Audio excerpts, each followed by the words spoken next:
Salam persaudaraan dari Bukit Sandar Matahari Ladalero. Kami menyapamu semua dalam senandung ucap salam dalam Sang Sabda.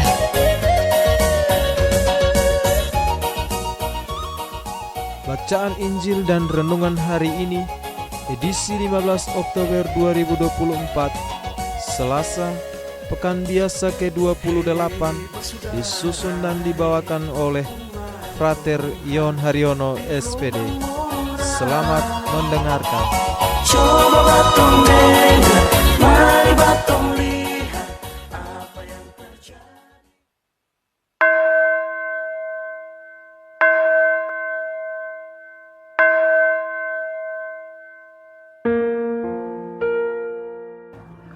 Bacaan diambil dari Injil Lukas bab 11 ayat 37 sampai 41. Pada suatu ketika selesai mengajar, Yesus diundang seorang Farisi untuk makan di rumahnya.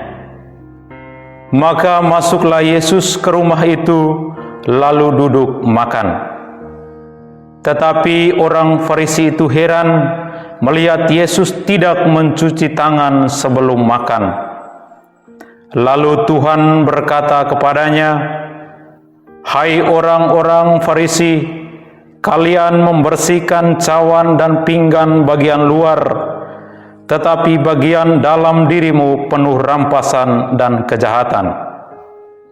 Hai orang-orang bodoh, bukankah yang menjadikan bagian luar, Dialah juga yang menjadikan bagian dalam? Maka berikanlah isinya sebagai sedekah, dan semuanya akan menjadi bersih bagimu." Demikianlah sabda Tuhan.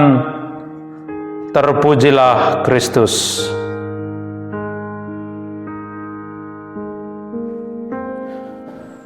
Judul renungan kita pada hari ini, jangan munafik. Bapak, Ibu, saudara dan saudari yang terkasih dalam Tuhan, pada hari ini Injil mengisahkan peristiwa-peristiwa menarik yang perlu dibaca dengan cermat. Hemat saya, ada beberapa peristiwa dalam Injil tadi sangat menarik untuk direfleksikan secara mendalam. Pertama, dalam Injil dikisahkan Yesus diundang untuk makan di rumah orang Farisi. Perbuatan orang Farisi itu tampak baik di hadapan Tuhan. Namun bila ditelusuri lebih jauh, ada maksud terselubung di balik undangan tersebut.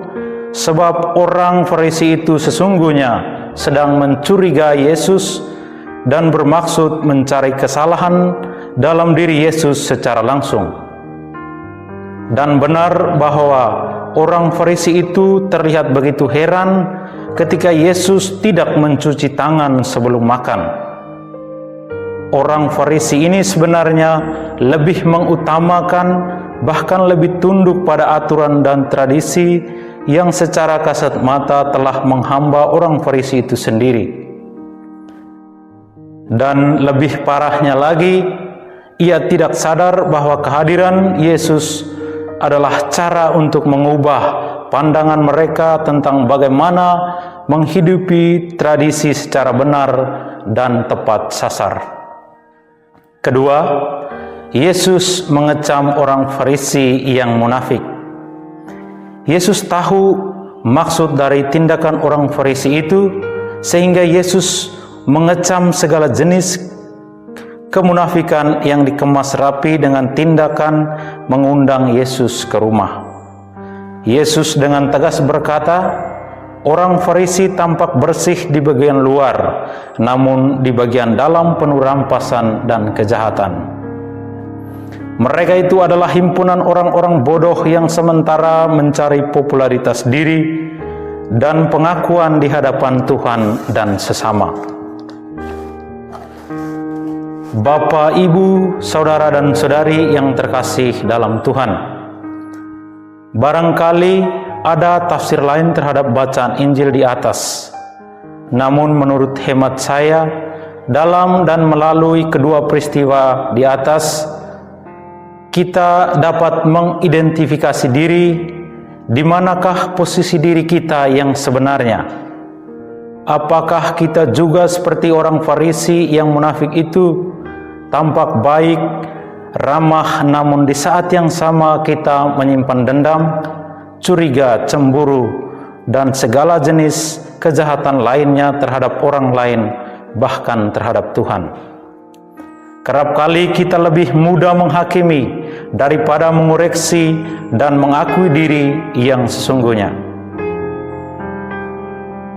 Karenanya, kita mesti belajar dari Yesus, Sang Sabda, bahwa kita harus selalu sadar akan siapa kita dan senantiasa berusaha membawa diri yang sebenarnya di hadapan Tuhan dan sesama. Bapak, Ibu, saudara dan saudari yang terkasih dalam Tuhan, melalui kritikan Yesus terhadap orang Farisi, marilah kita tinggalkan segala jenis kemunafikan dan supaya kita bisa mempertanggungjawabkan proses kehidupan kita di dunia ini dengan berlaku jujur dan terbuka. Kita mesti terbuka hati untuk menerima diri, menerima orang lain, dan menerima Tuhan tanpa kemunafikan atas nama apapun. Kita diajak untuk selalu melibatkan Tuhan dan juga orang dalam setiap karya dan tugas dengan sepenuh hati.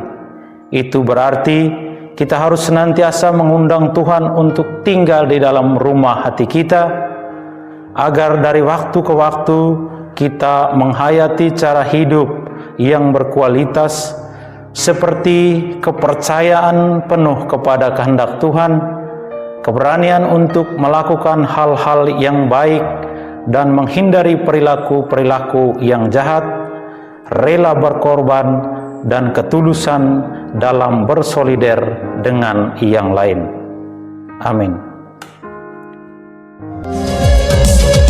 Hei saudara, umat Tuhan, di gelombang murah. Sahabat-sahabat pencinta Sang Sabda, kita baru saja mendengar bacaan Injil dan renungan edisi hari ini. Sampai jumpa kembali pada edisi berikut. Terima kasih kepada Divisi Kerohanian website Seminari Tinggi Santo Paulus Ledalero. Semoga Sang Sabda menjiwai seluruh pengalaman hidup kita hari ini. Tuhan memberkati kita sekalian. Amin. Dalam satu hati, di dalam kasih Yesus.